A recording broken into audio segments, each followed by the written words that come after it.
wellness coach at the Reedman Wellness Center. And we're going to talk some tips to keeping a healthy routine at home when it comes to working out, food as well. Sarah, thanks for joining us. How are you today? Yeah, thanks. I'm doing well. How are you, Jillian? I'm good. Trying to keep busy. I know so many of us practicing social distancing at home and working out. A lot of people talk about working out and food. Those are the two big questions for so many people. It's a huge part of people's everyday routine, and people are forced to get a little creative, Sarah. So how have you changed and restructured your daily routine, and what's that adjustment been like for you at home? Yeah, so, first thing, I've been taking it one day at a time. And I've found that, to the best of my ability, I've been keeping up on some of the habits that I typically incorporate, when my life is more routinely structured. So I've continued with things like meal planning. Even though I'm not taking my lunch into work, I am still working and I am still eating. So I've been trying to get those things ready in advance like I normally would. And then, continuing to do my own exercise. And that's been a big part of my work as well, is sharing workouts with our folks at Rochester Regional and also throughout the community. So that's been keeping me moving and eating and busy. So yeah. And that's awesome. And I know so many people at home appreciate those videos. I've looked at some of them and participated in some of them. What are some of the types of workouts that are available online, and how can people find them? Yeah, so I started with putting together myself some yoga videos, and then from there, I really didn't expect it to catch on the way that it did, but I started hearing from people who said, I did your workout, and then I would think of the classes that they would do of mine and kind of try to recreate those at home. So we've been doing some strength. Ooh, Sarah, I think we lost you there. Oh, there you are. Are we back? Okay. But yeah, I was just saying it's been a combination of different formats. So high-lows, boot camps, yoga, even some simple stretching routines and some breathing technique videos. And I know it's important for you and everyone at the Wellness Center to be finding a way to provide folks at home to continue practicing health and wellness. One thing you mentioned to me the other day is the 100-minute movement challenge that people can do at home. Tell me about that. Yeah, so we're challenging people to something that, it seems quite simple, but when you're out of routine, and especially if you're not leaving home, can be much more challenging right now, is even just setting a goal of 100 minutes of physical activity a week. So, that can be broken into larger time frames, or if someone's doing 15 minutes a day, 15 minutes of walking, that will add up. So actually last week was our first week, and people have been reporting in, and it's been great to see people making that goal. A lot of people getting really close. A lot of people, going way past that goal. So I've even been encouraging folks to feel free to set a different goal for themselves and then tell me about it, so I can, make a note, and then throughout the program, I'll have that note so I can hold them accountable, maybe to an individualized goal that they've set for themselves. I feel like that's a huge part of it, is setting a goal for yourself, so that you want to meet that goal. So I'm a competitive person. So for me, that would be a competitive challenge just for me to meet that goal. How can people get involved with the 100-minute movement challenge? Yeah, they can just reach out. It's not too late to get started. They can email the Wellness Center at wellnesscenter@rochesterregional.org. From there, I'll get them the information, and all they've got to do is get moving and then report back in with me every week. And especially today is a little bit of a dreary day in Rochester where I am. We're having Yeah. some of those nice days where people can work out outside, but what are some things at home for folks who can't go outside if it's a bad day where they can create easy ways to create a workout space or certain Mhm. items that might substitute gym equipment that people can use?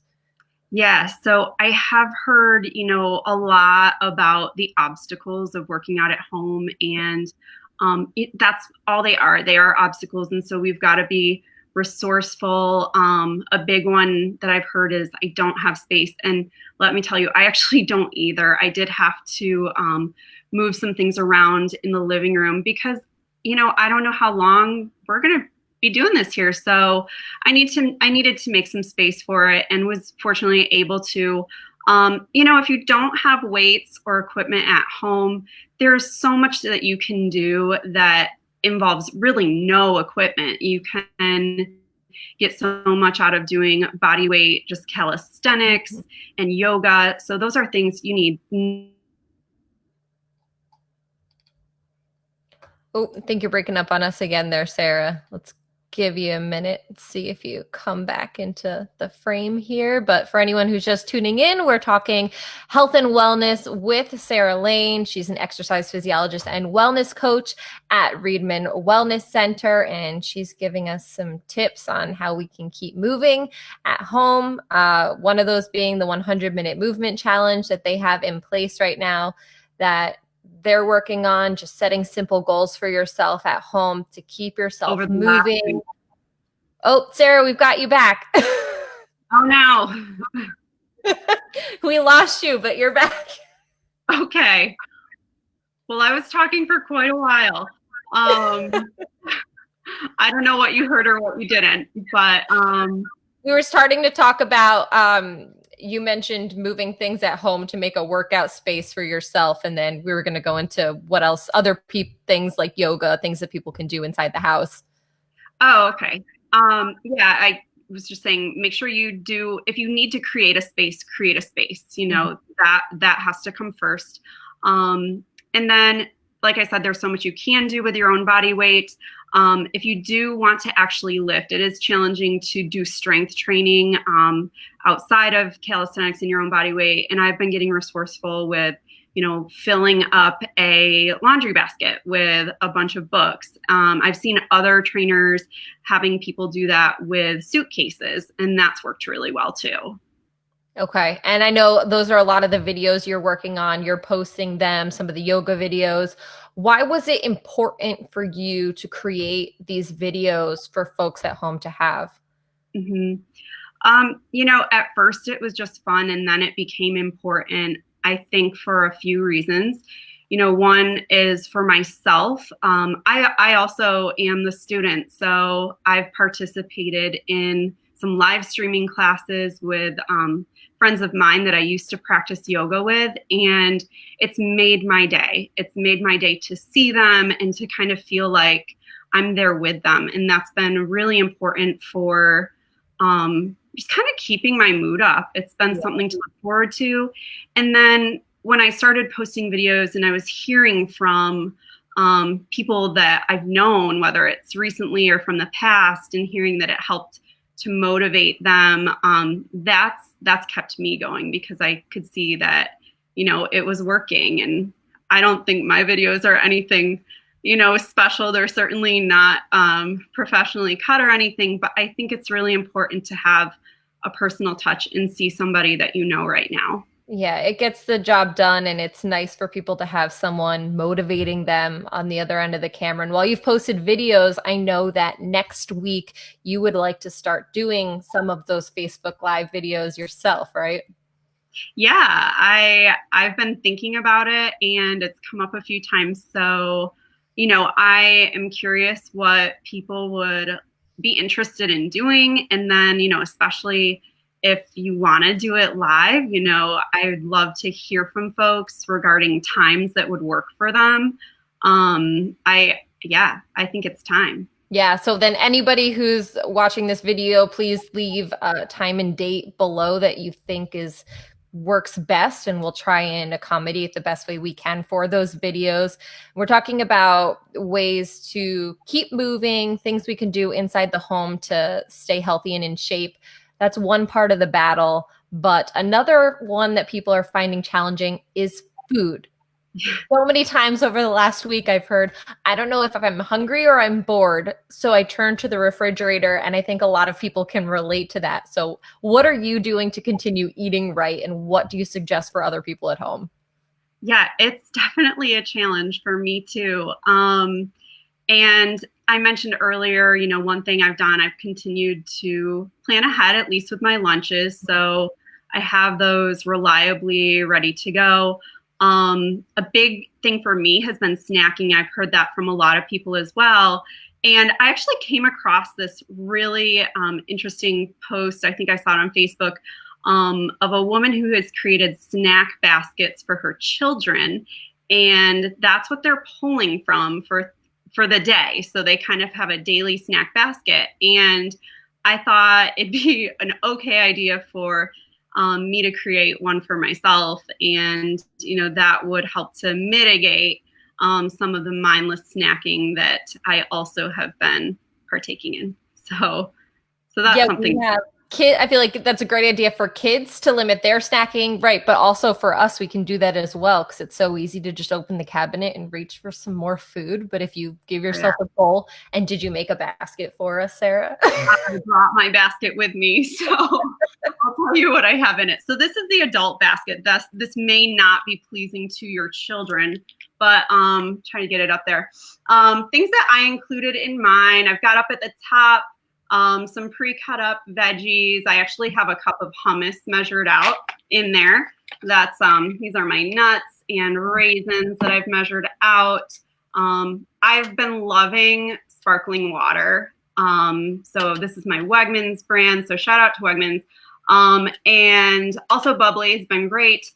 I threw in some yogurt, clementine, and then some measured out cereal to put with my yogurt. Sorry, things are backwards.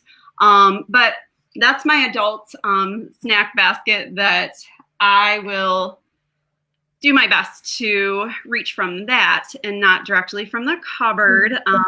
Every time I'm bored or, it's hard. That has been a huge challenge for people, especially if they're working from home now. And I love that idea. I kind of want to set that goal for myself at home as well. So easy to just put some snacks out in a basket and limit yourself that way. Right now, we don't know how much longer we're going to be social distancing for, how much longer we're going to be asked to stay at home. So I know you guys are working at the wellness center to keep things creative and different for people at home. Do you have any last pieces of advice for anybody who might be tuning in? Yeah, I do. And, one I mentioned earlier, which was, continue to take it one day at a time. And that's one of I kind of have a couple of mantras for myself right now, and that's one of them. And the other is that, my mindset is that I'm going to do the best that I can. This isn't going to be a time where I think I'm going to be, getting in the best shape of my life. But instead of that being a focus, we're focusing, of course, we need to focus on our health right now. And continuing to be physically active is going to put you in the right position to remain healthy. So, but going back to the original question, find a mantra for yourself, something that resonates with you, something that, repeating it to yourself will encourage you, and know that that can change from day to day or week to week. But those are ones that have really resonated with me lately. And another one I just thought of, actually, because I watched your video the other day of, I think it's called square breathing, the breathing exercise. Stress is another thing that people are talking about as well. How beneficial is a short 3-minute video such as that for people to watch to help on the stress angle of things? Yeah, it's so important to take breaks, take breaks just to stop and breathe, take breaks from the news, take a break to step away. If you are at home with your entire family, it gets crowded quickly. And I would try to make some arrangements so that you can go out and take a 5-minute walk. And on the flip side of that, if you're home and you're alone, stay connected, reach out to your friends and your family and ask them how they're doing, because I'm sure that they'd like to hear from you. Mental health is going to be another important piece of getting through this thing, and continue to stay connected. And I've heard it, I hear it, I don't know how many times a day, but we're going to get through this together, and I really believe that. Beautifully said. Sarah, thank you so much for taking time to talk to me and just everybody else at home, answering some of those questions for everyone at home. We really appreciate it. Yeah, thank you. And we'll be sure, I know we mentioned before, Sarah's looking to do some Facebook Live workouts. So if you can leave in the comment section some dates and times that work for everyone, we're going to try and come up with a time to best accommodate everyone the best we can. Until next time, be safe and take care, everybody.